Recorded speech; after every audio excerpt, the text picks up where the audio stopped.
ये कहानी है एक शरीफ मोटर मैकेनिक की। एक दिन उसके साथ कुछ ऐसा हुआ जिसने उसकी पूरी लाइफ बदल कर रख दी।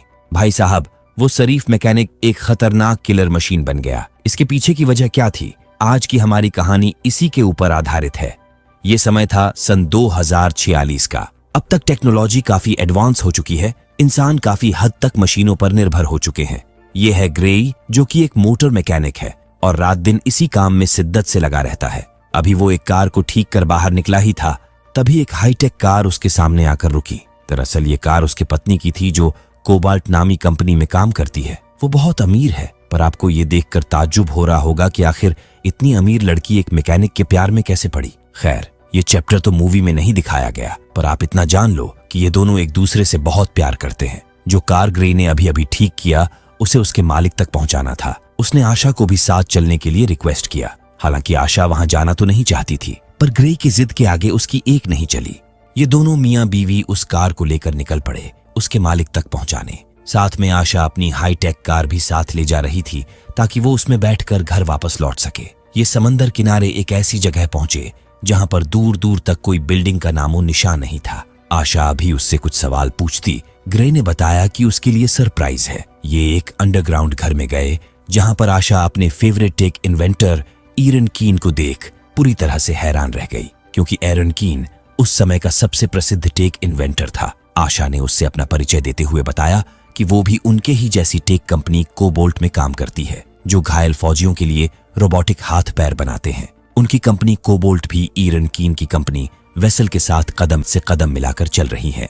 ये सुन तो ईरन कीन जल भुन गया कि आखिर उसके सामने ये लड़की अपनी कंपनी की बड़ाई कैसे कर सकती है। वो तुरंत उसे अपना ब्रह्मास्त्र दिखाने ले गया। उन्हें वो चीज दिखाया जो आने वाले समय में उसे टेक की दुनिया का बेताज बादशाह बना सकता था। उसके मुताबिक ये छोटा सा कंप्यूटर चिप दुनिया का हर काम कर सकता है। इसके बाद ये ईरन की कार हैंड ओवर कर वापस लौट चले। इन्हें गाड़ी को तो खुद ड्राइव करना नहीं था, सारा कुछ ऑटोमेटिक था, इसलिए ये दोनों अपने आप में ही मसरूफ हो गए।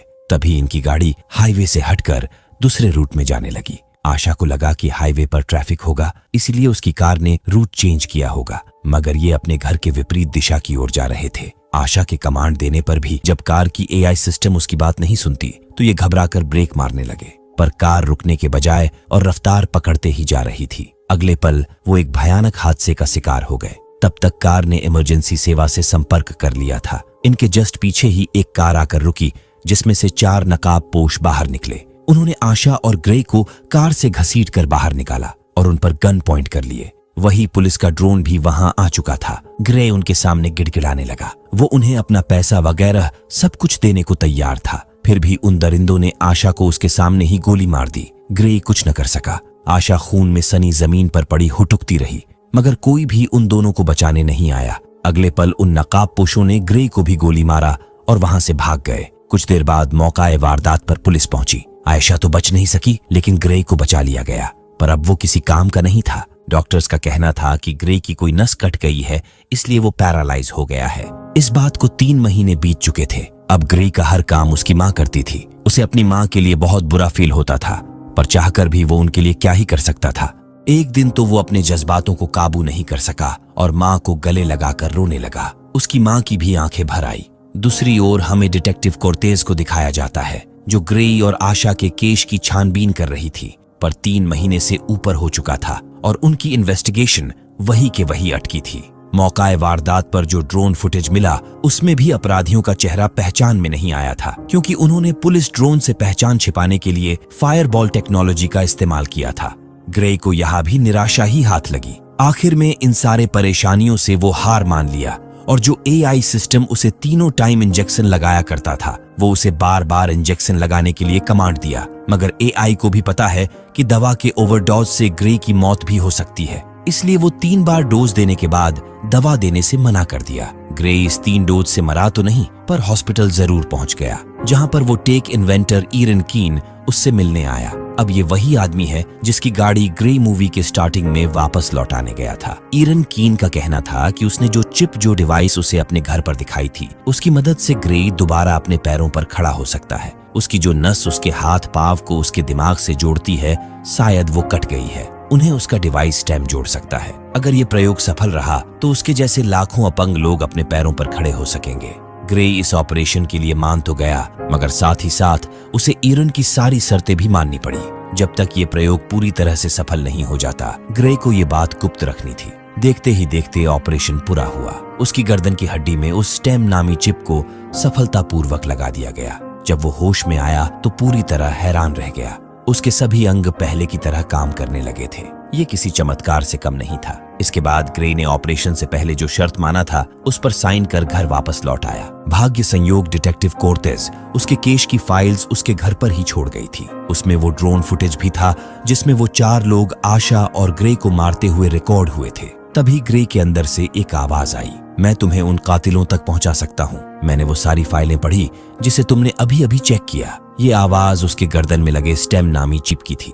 ग्रे को लगा कि वो बिल्कुल पागल हो चुका है। तब स्टेम ने कहा कि वो उसके गर्दन के अंदर लगा चिप बोल रहा है। फिर उसे धीरे धीरे स्टेम की बातें समझ आने लगी। यहीं पर स्टेम ने उन कातिलों में से एक के हाथ पर बने टैटू को स्कैन किया और उसे एक पन्ने पर बनाया। ग्रे को अभी भी यकीन नहीं हो रहा होता कि कोई चिप उसके हाथ पैर और देखने या फिर किसी चीज को स्कैन करने के लिए उसके आंखों को कंट्रोल कर रही है। स्टेम के मुताबिक ये एक मिलिट्री टैटू था जिसे स्कैन करते ही उस आदमी की सारी डिटेल सामने आ गई। पर ग्रे ये बात पुलिस को बता नहीं सकता था, क्योंकि पुलिस के पास ऐसी कोई टेक्नोलॉजी नहीं है जिससे वो उस धुंधले ड्रोन फुटेज से टैटू को पढ़ पाए। अगर ऐसा होता तो वो पहले ही कातिलों तक पहुंच सकते थे। वही ईरन कीन के एग्रीमेंट के चलते ग्रे किसी को बता भी नहीं सकता था कि उसके अंदर चिप लगा हुआ है। उसी ने कातिलों का पता लगाया है। ग्रे ईरन के एग्रीमेंट को तोड़ भी तो नहीं सकता था। ये सब पता चलते ही वो स्टेम को शट डाउन कर देगा और स्टेम के शट डाउन होते ही ग्रे फिर से अपंग हो जाएगा। यानी ग्रे को सब कुछ ईरन कीन के नजरों से छिपकर करना होगा। अगले पल वो उस टैटू वाले आदमी के घर पहुंचा ताकि कोई सबूत ढूंढ सके और पुलिस को बता सके कि देखो, यही मेरी पत्नी का कातिल है। अभी उसके हाथ कुछ लगा भी नहीं था तब तक वो आदमी आधम का। जैसे ही उसकी नजर ग्रे पर पड़ी वो उसे कुत्ते की तरह धोने लगा। वो उसका गला घोंट कर मारने ही वाला था। तब ग्रे ने उससे निपटने के लिए स्टेम से मदद मांगी। भाई साहब, स्टेम मोड ऑन होते ही वो किसी खतरनाक रोबोट की तरह लड़ने लगा और कब उस आदमी का चीर फाड़ कर स्वाहा कर डाला पता ही नहीं चला। ग्रे भी हक्का बक्का रह गया। हालांकि वो इस आदमी को मारना नहीं चाहता था, पर क्या ही कर सकता था। उसके हाथ पैर तो स्टेम के बस में थे। इसके बाद ये यहाँ से सारे सबूत मिटाकर निकल गए। उधर डिटेक्टिव कोर्टेज टैटू वाले आदमी की मर्डर की छानबीन करने में जुट गई थी। तभी उन्हें ड्रोन कैम से टैटू वाले आदमी के घर के पास व्हील चेयर पर ग्रे दिखा। कोर्टेज ने तुरंत टैटू वाले आदमी के सस्पेक्ट से ग्रे की आईडी मैच करी, मगर 1% भी मैच नहीं हुआ। दूसरी तरफ एरन ग्रे को अलग ही तोड़ रहा था। इतने में स्टेम ने ग्रे के दिमाग में धीरे से कहा, वो मुझे ट्रैक कर सकता है, उससे कुछ भी छिपाने की कोशिश मत करना। वही ईरन कीन इस बात से घबराया हुआ था कि कहीं ग्रे की लापरवाही की वजह से उसका डिवाइस ट्रायल पीरियड में ही गवर्नमेंट की नजर में न आ जाए। इस बार तो वो ग्रे को फटकार लगाकर छोड़ दिया, पर अगली बार माफ नहीं करेगा। अब ग्रे काफी दुविधा में फंस चुका था। उसे आशा के कातिलों को भी ढूंढना था और ईरन कीन के नजरों से भी बचना था। तभी स्टेम ने बताया कि वो अपनी तहकीकात ओल्ड बोन्स से शुरू कर सकता है। अगले पल वो ओल्ड बोन्स पहुंचा। ये जगह काफी खतरनाक लग रही थी। बार के अंदर केवल गुंडे मवाली ही नजर आ रहे थे। ग्रे थोड़ी विस्की वगैरह पीने के बाद सबका ध्यान अपनी ओर खींचते हुए बोला, मैं यहाँ अपने पत्नी के कातिलों को मारने आया हूँ। अगर वो यहाँ है तो कायदे से सामने आ जाए। जिस पर वहां मौजूद सारे लफंटूस ठहाका लगाकर हंसने लगे कि एक तो खुद व्हीलचेयर पर बैठा है और लंबी लंबी फेंक रहा है। अगले पल एक काला लंबा सांड जैसा आदमी ग्रे के सामने आया और उसे बाथरूम में उठा ले गया। कैसे मारेगा मुझे? आज चल बता कैसे मारेगा। उस रात तेरे पत्नी की हत्या में मैं भी शामिल था। इतना सुनते ही ग्रे ने जैसे ही स्टेम को कमांड दिया, भाई साहब वो किसी कमांडो की तरह लड़ने लगा और चंद मिनटों में ही सबको पीट पाट कर उस कल्लन के सीने पर पिशाच की तरह कूद कर बैठ गया। चल बता, तेरे साथ 2 लोग और कौन कौन थे और हमें क्यों मारना चाहते थे? मगर वो कल्लन कुछ बताने को तैयार नहीं था। स्टेम ने उसे तुरंत आलू की तरह छील डाला। तब कल्लन ने मरने से पहले किसी फिस्क नामक आदमी का नाम लिया। इतने में स्टेम को पता चला कि ईरन कीन उसे शटडाउन करने की कोशिश कर रहा है। यानी चिप के बंद होते ही ग्रे फिर से पैरालाइज हो जाएगा और ईरन कीन के आदमी उसे उठा ले जाएंगे। इससे बचने के लिए स्टेम के पास एक तरकीब था। उन्हें किसी हैकर की मदद से ईरन कीन के कोड को उल्टा करना होगा। स्टेम ने तुरंत उस एरिया के एक हैकर को ट्रैक किया जो कैश में डील करता था। स्टेम के पास ज्यादा वक्त नहीं था, इसलिए ग्रे को व्हीलचेयर छोड़कर ही भागना पड़ा। रास्ते में स्टेम ने वो सारी जानकारी उसके हाथ पर लिखवाया जो उसे हैक करवाने के लिए चाहिए था। दूसरी तरफ हमें फिस्क को दिखाया जाता है। ये वही आदमी है जिसने आशा को गोली मारी थी और मरने से पहले कल्लन ने इसी का नाम लिया था। फिस्क तुरंत उसकी आंख में यंत्र डाल कल्लन को किसने मारा और वो यहाँ से कहा गया सब कुछ लाइव टेलीकास्ट की तरह देख लिया। अब ग्रे की खैर नहीं थी क्योंकि ये दोनों बहुत खतरनाक थे। उधर ग्रे किसी तरह उस हैकर तक पहुंच तो गया था, मगर तब तक एरन कीन स्टेम को शट डाउन कर चुका था। ग्रे ने उस हैकर को बताया कि उसे उसके गर्दन में लगे कंप्यूटर चिप को हैक करना है। इसके लिए जो भी जानकारी चाहिए वो सब उसके हाथों पर लिखा है। उस हैकर ने कुछ मिनटों में ही स्टेम को हैक कर एरन कीन के कोड को बदल दिया, मगर स्टेम का सिस्टम रिबूट होने में थोड़ा वक्त लगेगा। पर ग्रे के पास वक्त ही तो नहीं था।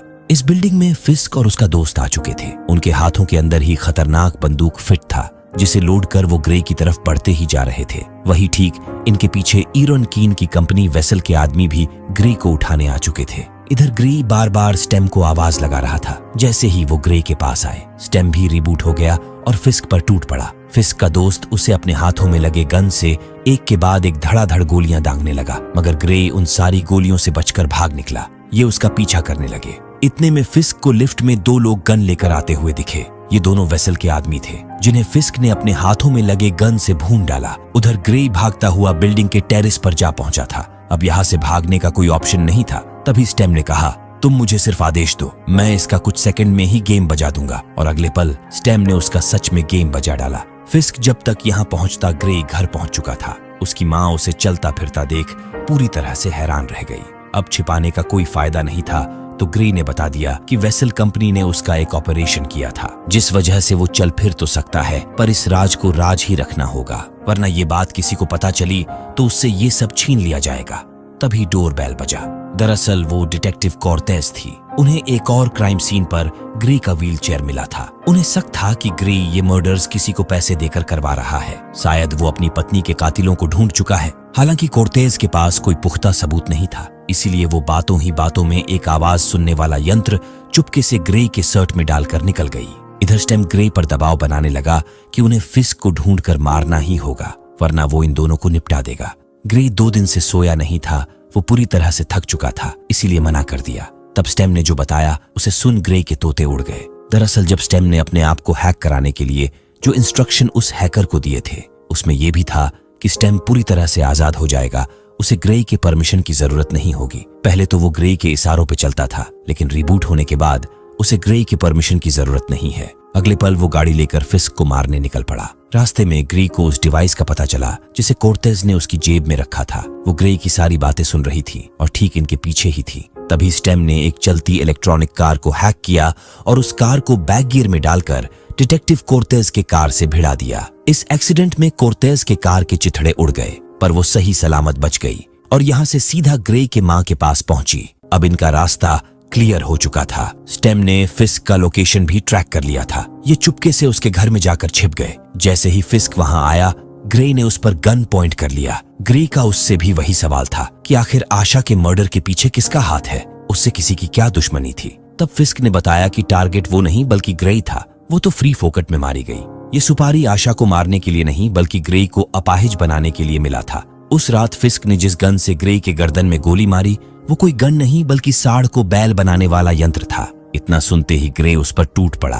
फिस्क 1 मिनट भी स्टेम के सामने टिक नहीं पाया और मारा गया। यहीं पर फिस्क के वॉइस मैसेज चेक करने के बाद पता चला कि इस कांड के पीछे एरन कीन का हाथ था, ताकि वो ग्रे को अपाहिज कर उस पर अपना प्रयोग कर सके। यहाँ से ये सीधे एरन कीन को मारने पहुंचे। एरन के गार्ड आड़े आए तो स्टेम ने उनका भी गेम बजा दिया। इससे पहले कि वो एरन को भी मारता, डिटेक्टिव कॉर्टेज पीछे से आकर उस पर गन पॉइंट कर ली, पर वो उसे हथकड़ी नहीं पहना सकी।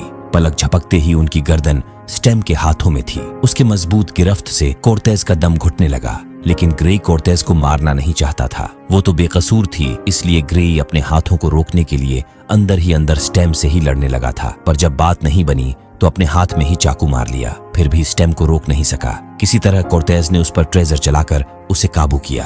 अब वो एरन कीन के गन पॉइंट पर था। यहीं पर एरन ने जो बात ग्रे को बताई, उसे सुन तो उसके होश ही उड़ गए। उसका कहना था कि वो तो बस एक गुलाम है जिसकी लगाम उसके गर्दन में लगे AI चिप स्टेम के हाथों में है। वो सालों से उसका हुक्म मानता चला आ रहा है। उसने वही किया जो स्टेम ने उससे करने को कहा। स्टेम ही उसके दर्द का कारण है जिसे ग्रे पागलों की तरह ढूंढ रहा था। स्टेम को एक ऐसी इंसानी बॉडी चाहिए थी जिसके शरीर में पहले से कोई इलेक्ट्रॉनिक सामान इनबिल्ड ना हो, जो कि 2046 में तो ऐसे आदमी को ढूंढना काफी मुश्किल था। पर जब स्टेम पहली बार ग्रे से मिला तो उसकी बॉडी को स्कैन कर उसी वक्त उसको चुन लिया, और जैसे ही ये घर के लिए लौटे स्टेम ने आशा के कार को हैक कर लिया। इसके बाद की कहानी तो सबको पता ही है। वही अब स्टेम अपने क्रिएटर ईरॉन को मारने के लिए ही ग्रे को यहाँ लाया था, क्योंकि एक इकलौता ईरॉन ही है जो दूसरा स्टेम बना सकता है। अब ग्रे को सारा खेल समझ आ चुका था। इतने में जैसे ही ईरॉन की नजर स्टेम से हटी, वो एक झटके में उसकी खोपड़ी खोल डाला और उसकी गन लेकर